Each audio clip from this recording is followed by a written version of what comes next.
The sinking of the Titanic and great sea disasters. Thrilling stories of survivors with photographs and sketches. The illustrations. The Titanic, the largest and finest steamship in the world, on her maiden voyage, loaded with human freight of over 2,100 souls. She collided with a huge iceberg 600 miles southeast of Halifax at 10:25 p.m. Sunday, April 14th, 1912. She sank in 4 hours, carrying nearly 1,500 of her passengers and crew with her.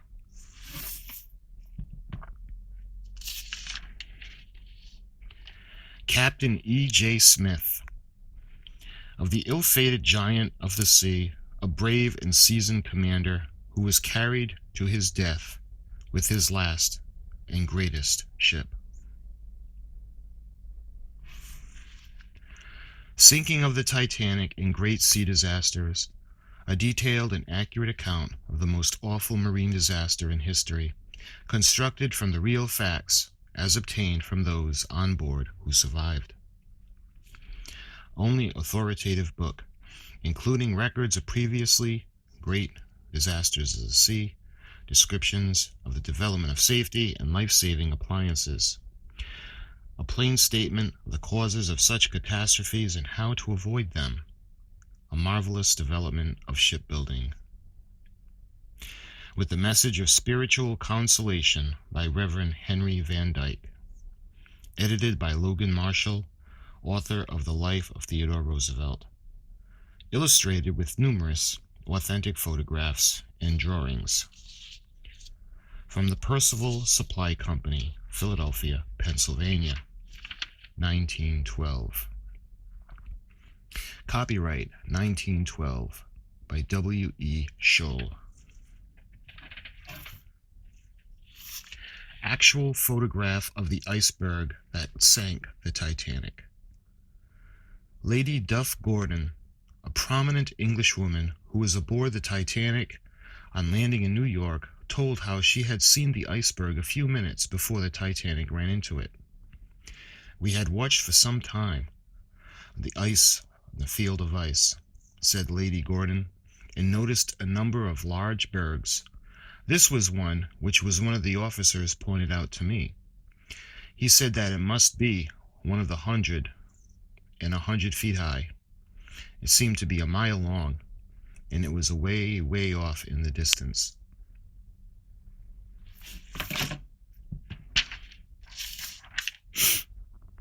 Heartbreaking farewells. Both men and women were loaded into the first boats, but soon the cry of "women first" was raised. Then came the real note of tragedy. Husbands and wives clung to each other in farewell. Some refused to be separated. Lowering of the lifeboats from Titanic. It is easy to understand why the accounts of different eyewitnesses as to what occurred during these tragic moments differ so radically, when it is remembered that the Titanic was equal to several city blocks in length, and that boats were leaving from widely separated points. It is not difficult to understand the excitement and panic which reigned, according to some of the survivors, as the lifeboats were being filled.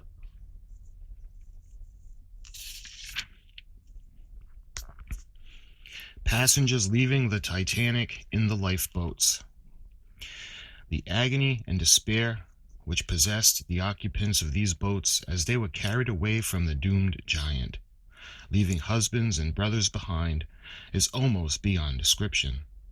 It is little wonder that the strain of these moments, with the physical and mental suffering which followed during the early morning hours, left many of the women still hysterical when they reached New York.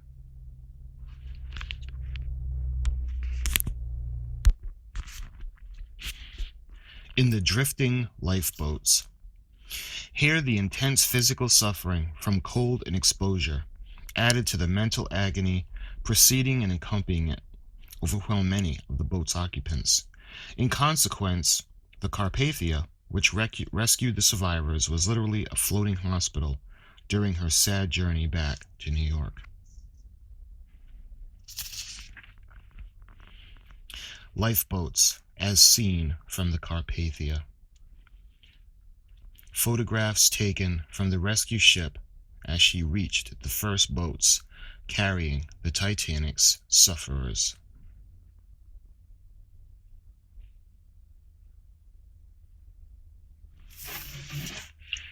The Carpathia. The Cunard liner which brought the survivors of the Titanic back to New York.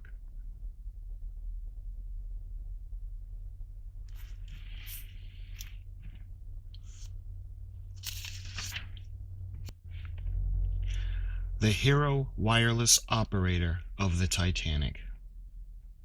Photograph of Harold Bride, one of the two wireless operators on board the Titanic, being carried ashore from the steamship Carpathia by two ship's officers. Bride, one of the last men to leave the ship, jumped into the sea and floated around in the water until rescued. When taken into the lifeboat, his feet were badly frostbitten and became wedged into the slats at the bottom of the lifeboat and were wrenched severely.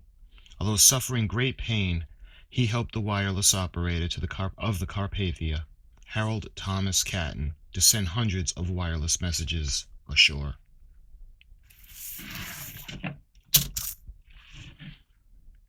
Survivors of the great Titanic marine disaster. The first authentic photograph taken by Miss Bernice Palmer, who was on board the Carpathia, showing rescued passengers standing in groups discussing their terrible experiences. The women of the party were supplied with wraps by the women members on board the rescue ship. This picture was taken 1 hour after the rescued passengers were taken on board ship.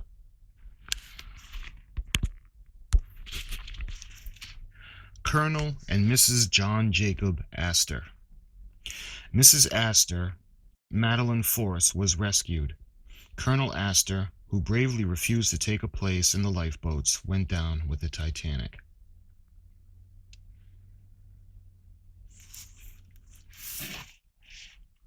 Waiting for the news. A bird's-eye view of the great crowds outside of the White Star Line office in New York, seeking news of the ill-fated Titanic. The insert shows Mrs. Benjamin Guggenheim, the wife of the Smetter millionaire, leaving the steamship office after inquiry for news of her husband, who was aboard the ill-fated steamship. On the left are Mr. and Mrs. DeWitt Siegmund, who accompanied Mrs. Guggenheim.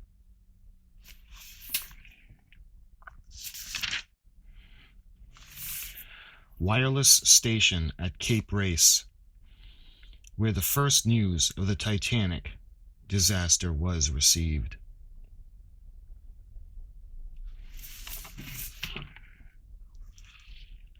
Steamer Titanic compared with the largest structures in the world in 1912. One is the Bunker Hill Monument. 2 is the Public Building in Philadelphia. 3, the Washington Monument. 4, the Metropolitan Tower in New York. 5, the Woolworth Building in New York. 6, the Titanic. 7, Cologne Cathedral, Cologne, Germany. 8, the Grand Pyramid of Giza. 9, St. Peter's Church in Rome.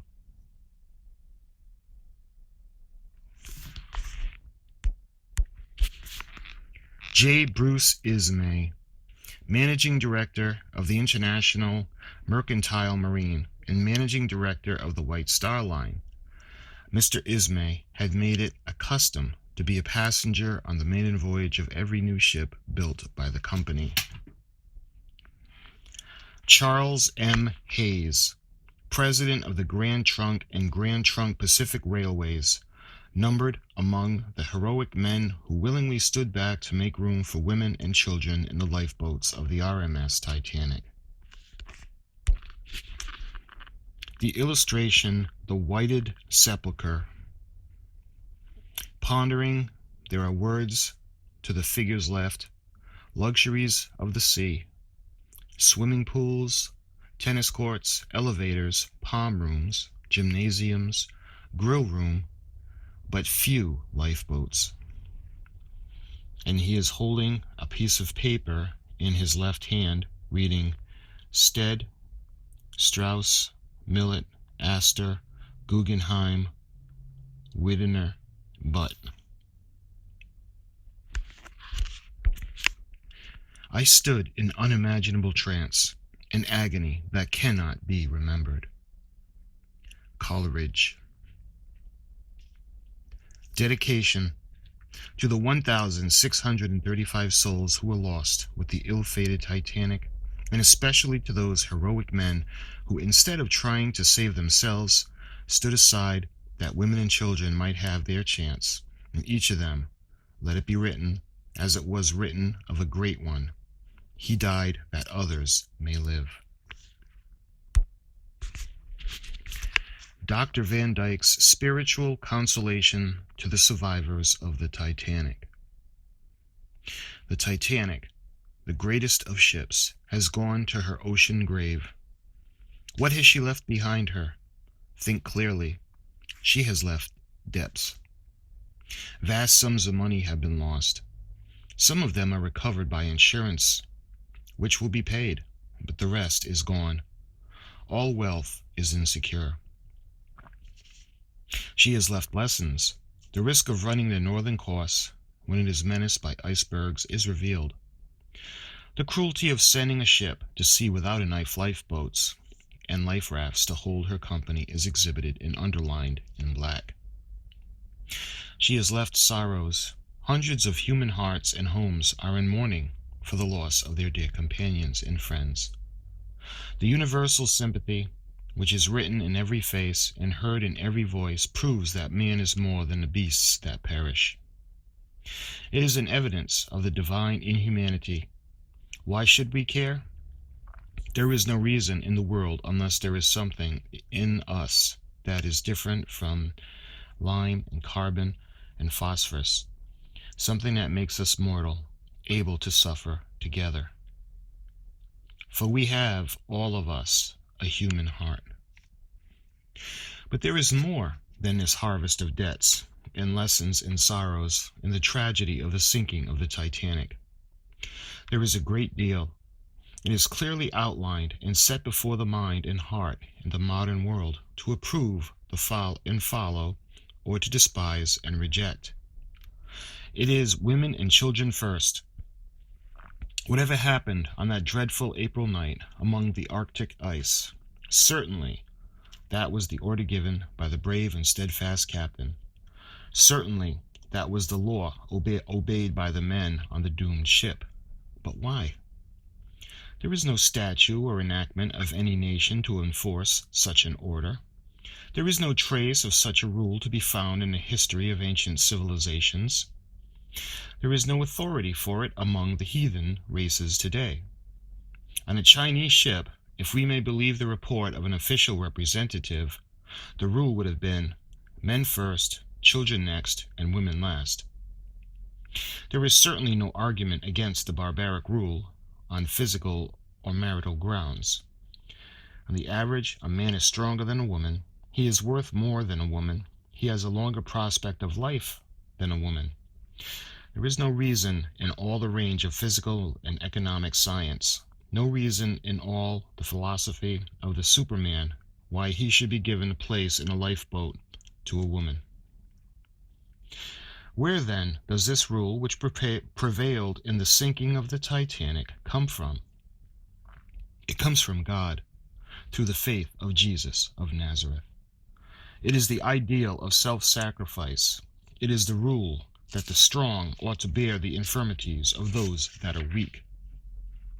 It is a divine revelation which is summed up in the words, "Greater love hath no man than this, that a man lay down his life for his friends."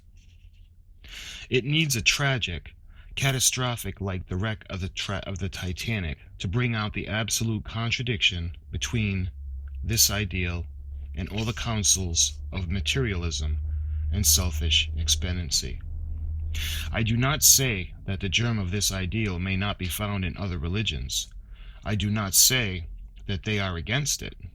I do not ask any man to accept my theology, which grows shorter and simpler as I grow older, unless his heart leads him to it. But this I say, the ideal that the strength of the strong is given them to protect and save the weak, the ideal which annihilates the rule of women and children first, is in essential harmony with the spirit of Jesus Christ. If what he said about our Father in heaven is true, then an ideal is supremely reasonable. Otherwise, it is hard to find arguments for it. The tragedy of facts set the question clearly before us. Think about it. It is ideal to survive and prevail in our civilization, is it not? Without it, no doubt, we may have riches and power and dominion. But what a world would we live in? Only through the belief that the strong are bound to protect and save the weak because God wills it, so we can keep self-sacrifice and love and heroism and all the things that make us glad to live and not afraid to die. Henry Van Dyke, Princeton, New Jersey, April 18th, 1912.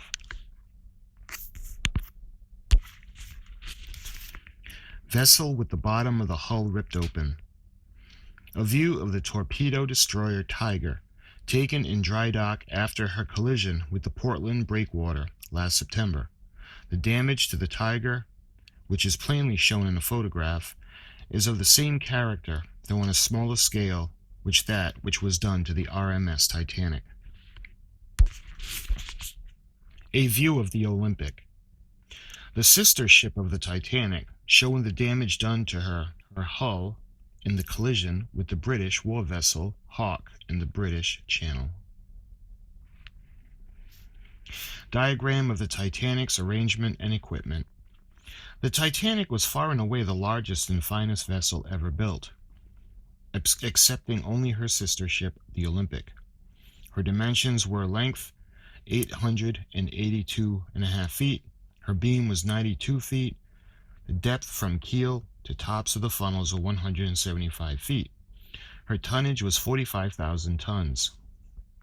Her huge hull, divided into 30 watertight compartments, contained 9 steel decks and provided accommodations for 2,500 passengers besides a crew of 890.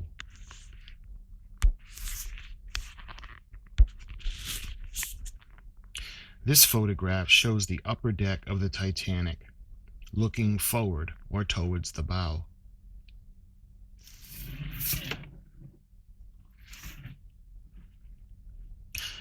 This photograph depicts the White Star steamer Titanic, her gymnasium.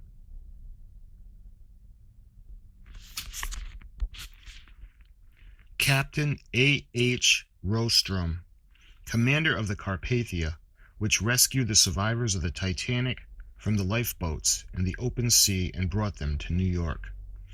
After the senatorial investigation committee had examined Captain Rostrom, at which time this specially posed photograph was taken, Senator William Alden Smith, chairman of the committee, said of Captain Rostrom, "His conduct of the rescue shows that he's not only an efficient seaman, but one of nature's noblemen." This photograph depicts the reading room in the RMS Titanic.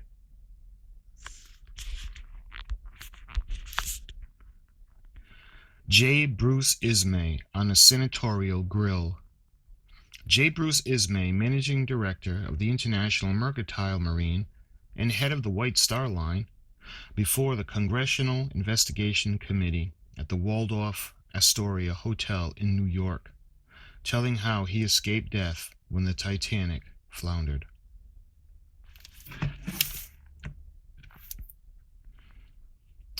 The following photograph is of the main stairway on Titanic, the top of E deck. The next photo is of the second landing on C deck of the grand stairway.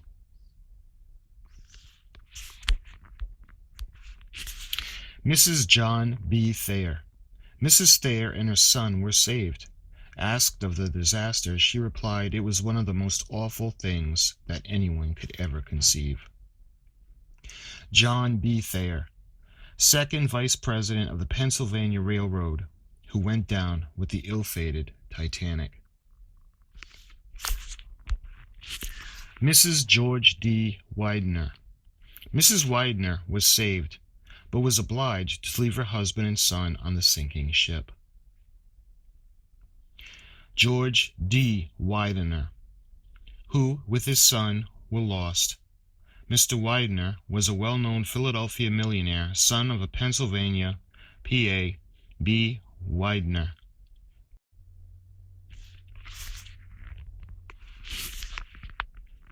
William T. Stead, the great English writer, who was the passenger on board the ill-fated White Star Line steamer RMS Titanic.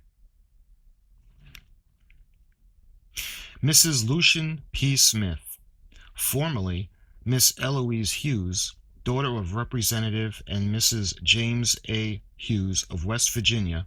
Mrs. Smith and her husband were passengers on the Titanic. Mrs. Smith was saved, but her husband went to a watery grave. Mr. and Mrs. Smith were married only a few months ago.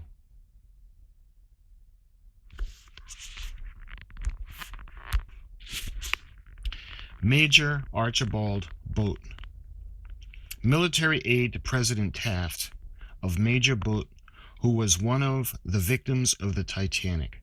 One of the survivors said Major Boat was the real leader in all that rescue work. He made the men stand back and help the women and children into the lifeboats. He was surely one of God's noblemen. Isidor Straus, the New York millionaire, merchant, and philanthropist who lost his life when the giant Titanic floundered at sea after hitting an iceberg.